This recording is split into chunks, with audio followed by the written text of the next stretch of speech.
جو جب defence minister تھا اور فورن منسٹر تھا دبئی سے تنخواہ لے رہا تھا. یہ کبھی سنا ہے کہ دبئی کی کمپنی سے ایک ملک کا فورن منسٹر اور ڈیفنس منسٹر تنخواہ لے؟ اور اس کے بعد وہ بچ بھی جاتا ہے, اس کو کچھ ہوتا بھی نہیں ہے. اور وہ کیونکہ طاقتور حلقوں میں اس کے دوستیاں تھیں, جب وہ الیکشن ہار رہا تھا 2018 میں تو ایک ٹیلی فون کیا, باجوہ صاحب مجھے بچا لو میں ہار رہا ہوں. اور باجوہ صاحب سپر کنگ نے کہا فکر نہ کرو تم جیت جاؤ گے, اور اگلے دن وہ جیت جاتا ہے. تو وہ جس طرح ہمیشہ عورتوں کے خلاف زبان استعمال کرتا ہے, اس نے پھر سے کی.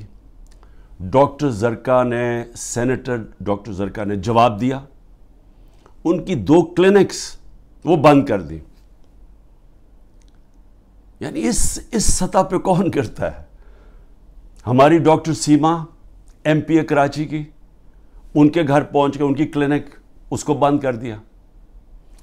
ہماری سمابیہ ایکس ایم پی, اس کے گھر کے اوپر پولیس پہنچ گئی. یعنی یہ کبھی ہوا ہے کیا؟ یہ کوئی دہشت گرد ہیں, یہ کوئی کسی انتشار میں ہیں, یہ انہوں نے کیا ہے؟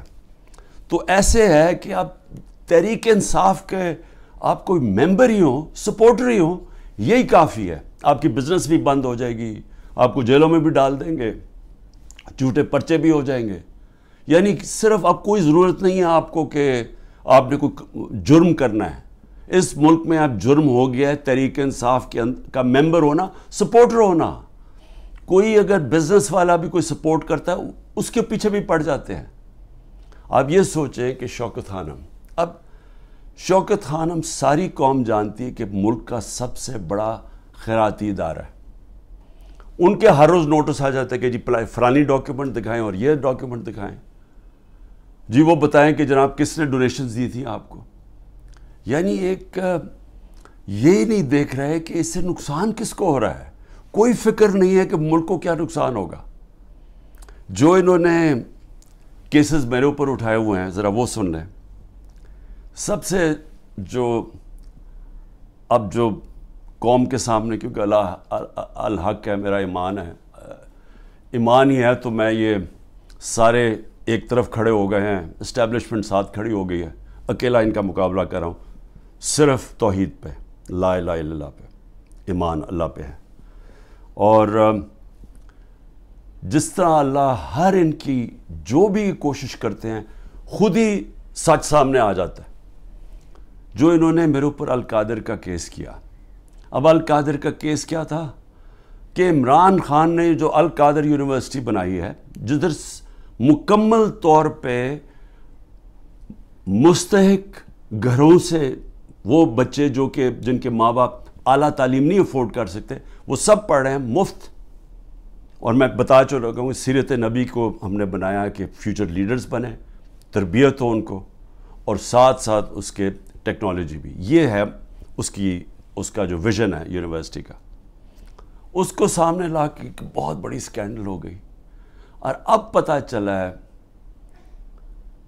کہ انہوں نے اپریل 2020 میں تفتیش کی تھی. وہ میں پہلے کہہ چکا ہوں آپ کو.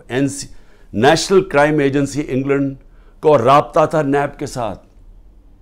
یہ جو سیٹلمنٹ ہوئی تھی ملک ریاض کی فیملی کی اور این سی اے کی, یہ سارا کچھ نیب کو پتا تھا. اور نیب نے اپریل 2020 میں یہ انکوائری بند کر دی تھی. ایک دفعہ انکوائری بند ہو جائے وہ نہیں کھول سکتے آپ. اور انہوں نے جو سب سے بات جو چھپا لی, جس کے اوپر اصل بات ہونی چاہیے, کہ این سی اے نے ملک ریاض کا جو پیسہ تھا وہ فریز کیا کیوں؟ وہ منی لانڈرنگ کی وجہ سے نہیں کیا. وہ انہوں نے کہا کہ ایک ٹرانزیکشن ہوئی, اور یہ سنیں ذرا غور سے, کہ حسن نواز نے پراپرٹی بیچی ملک ریاض کے بیٹے کو, اور وہ جو پراپرٹی بیچی وہ 50 بلین پاؤنڈ کی بیچی. انہوں نے کیوں, نیشنل کرائم ایجنسی انگلینڈ نے کیوں اس کے اوپر ایکشن لیا؟ اور ایکشن کیا لیا؟ ان کے اکاؤنٹ فریز کر دیے. کیوں کیے؟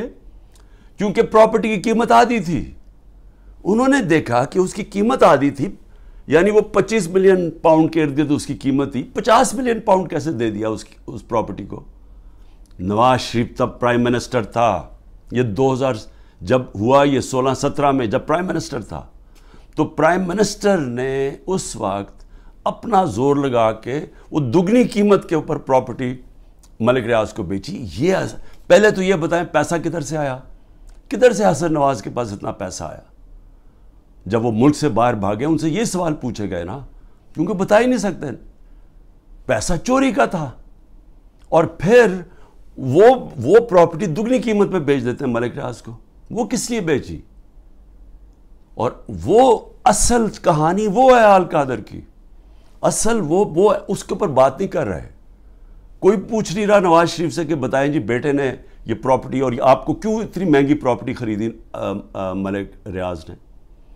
اور یہ بھی ہو گیا کہ یہ سارا کچھ پتا تھا نیب کو.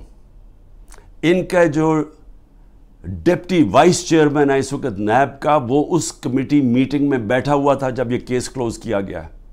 مجھے 3 گھنٹے انہوں نے بٹھایا سوال کرتے ہوئے، میرے سے پوچھا، جب ان کو سارے پتا تھا جواب، کیونکہ وہ ڈپٹی چیئرمین کو بھی پتا تھا، پروسیکیوٹر جنرل کو بھی پتا تھا.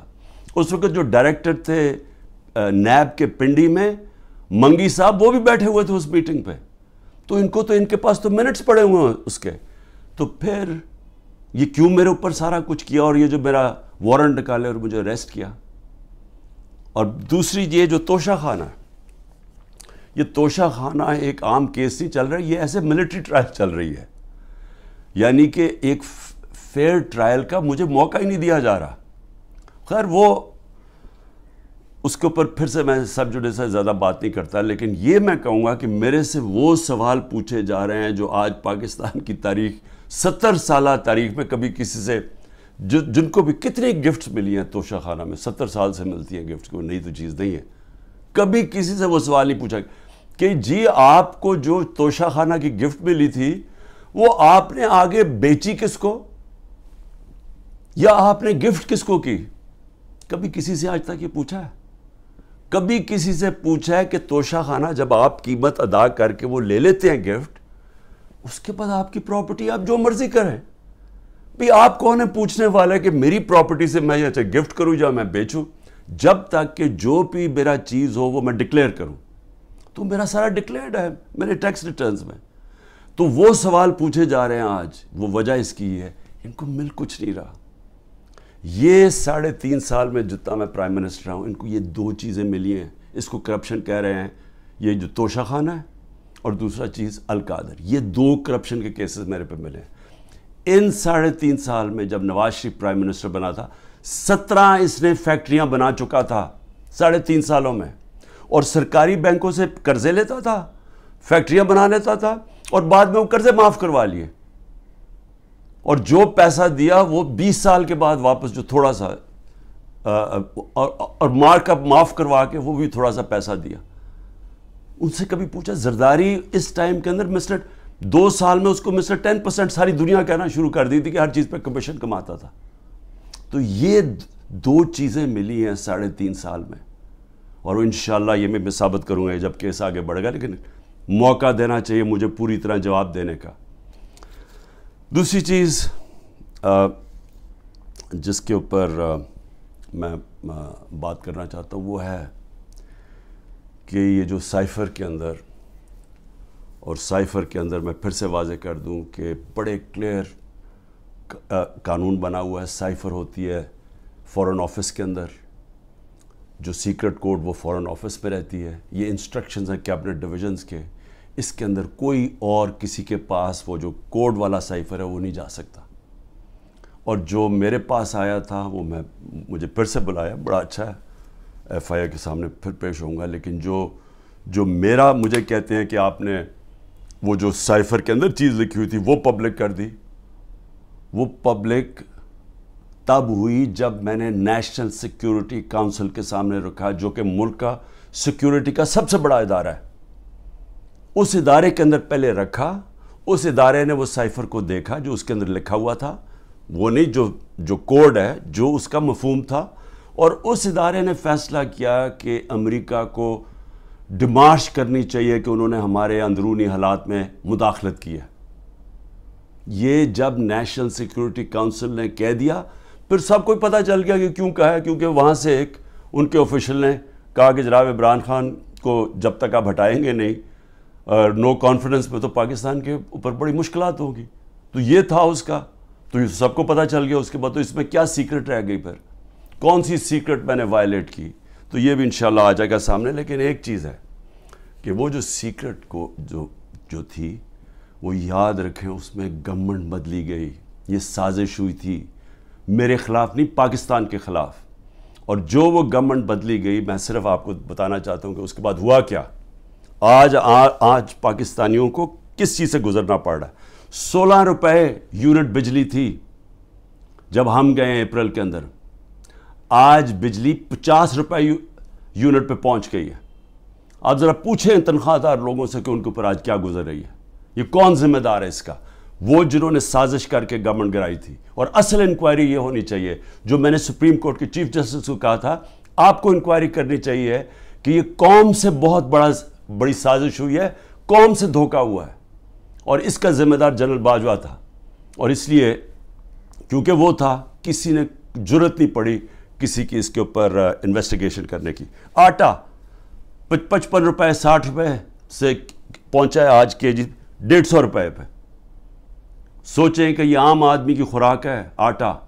اس کے بعد چاول دگنی قیمت ہوگی جو چاول تھے. چینی ہمارے دور میں بڑا شور مچا، چینی چور. ہم نے انکوائری کروائی، چینی کی قیمت 80 روپے تھی، آج چینی 160 روپے پہ پہنچ گئی ہے. سارے جو بڑے بڑے شوگر مل مافیا ہیں وہ سارے بیٹھے ہوئے ہیں آج گورنمنٹ کے اندر. اور پھر یہ دودھ بڑا ضروری ہے کیونکہ بچوں کے لیے بہت ضروری ہے. 150 روپے لیٹر سے گیا 230 روپے لیٹر پہ. اور دال جو عام آدمی کھاتا ہے 310 روپے سے 520 روپے پہ گئی ہے. 310 روپے کے جی سے 520 روپے کے جی پہ دال گئی ہے. یہ عام لوگوں کے کھانے کی چیزیں ہیں. یہ ذرا بتائیں کہ کون ذمہ دار ہے جس نے یہ جو ساری سازش ہوئی تھی. اور انشاءاللہ جب بھی انکوائری ہوگی ثابت ہوگا کہ بہت بڑی ایک چلتی ہوئی حکومت کو مشکل وقت سے جو پاکستان کو نکالتی گئی اس کو گرا کے تو یہ ہوا. میں آخر میں 2 صرف چیزیں کہنا چاہتا ہوں.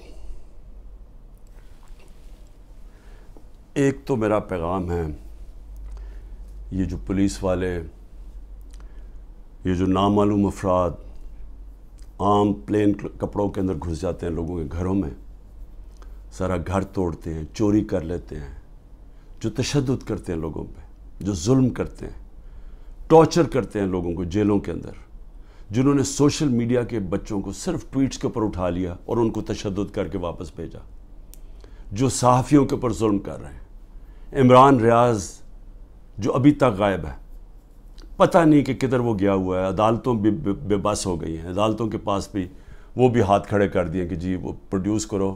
ایک صحافی صرف اس لیے، اس نے تو کوئی توڑ پھوڑ نہیں کی تھی، لیکن صرف اس لیے کہ وہ ظلم کے سامنے سچ بول رہا تھا، اس کو اٹھا لیا.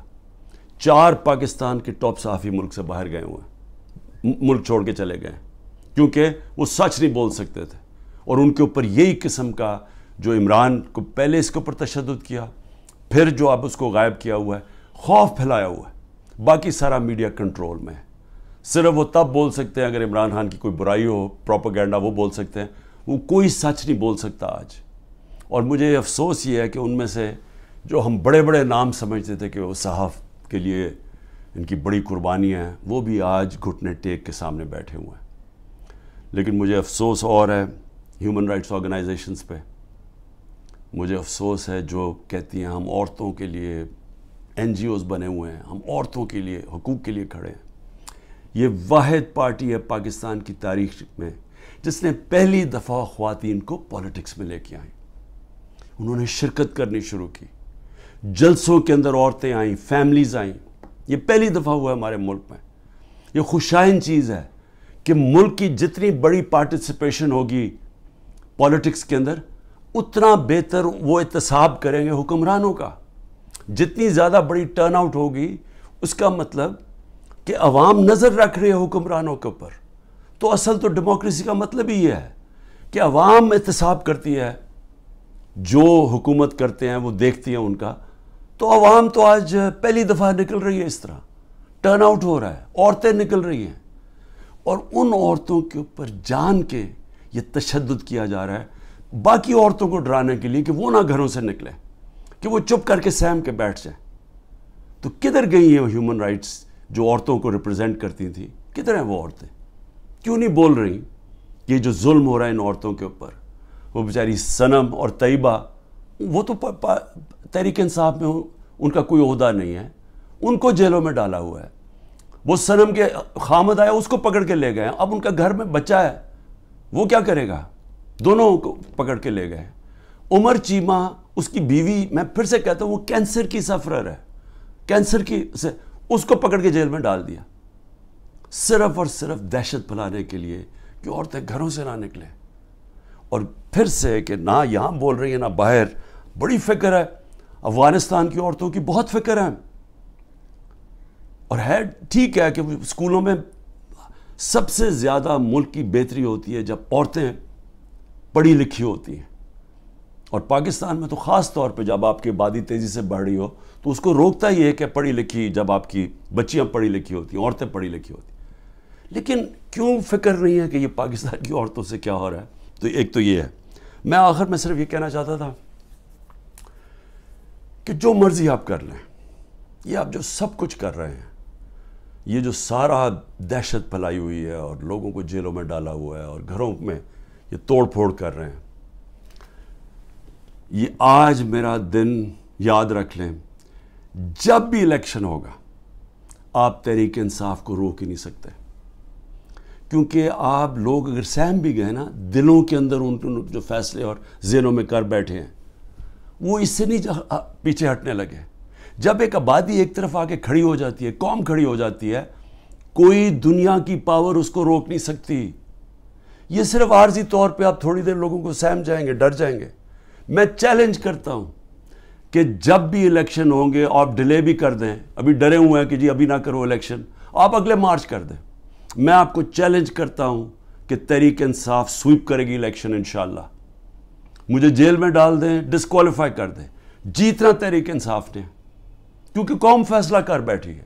اور یہ جتنے آپ حربے استعمال کر رہے ہیں، آپ تحریک انصاف کا ووٹ بینک اور بڑھتا جا رہا ہے۔ لوگ بیوقوف تو نہیں ہیں، قوم تو دیکھ رہی ہے کیا ہو رہا ہے، اور قوم کے اندر غصہ ہے۔ ایک معاشی طور پہ ان کا قتل کر دیا ہے، ایک مہنگائی ان کو لے بیٹھی ہے، ایک یہ 30 سال سے وہ شکلیں دیکھ رہی ہیں جو ملک کو لوٹ کے پیسہ باہر ان کا پڑا ہوا ہے، اور پھر ان کے اوپر خوف طاری کیا ہوا ہے کہ جناب ہم آپ مایوسی پھیلائی ہوئی ہے کہ تحریک انصاف جیت نہیں سکتی، عمران خان کے اوپر کانٹا مارا ہوا ہے۔ کانٹا صرف عوام کسی کے اوپر مارتی ہے، اور کوئی بھی انشاءاللہ جب بھی الیکشن ہوگا، کوئی بھی جب عوام کی رائے طے کر لیتی ہے، فیصلہ کر لیتی ہے عوام، آج تک دنیا کی تاریخ میں عوام کے خلاف کوئی نہیں جیتا۔ پاکستان زندہ باد۔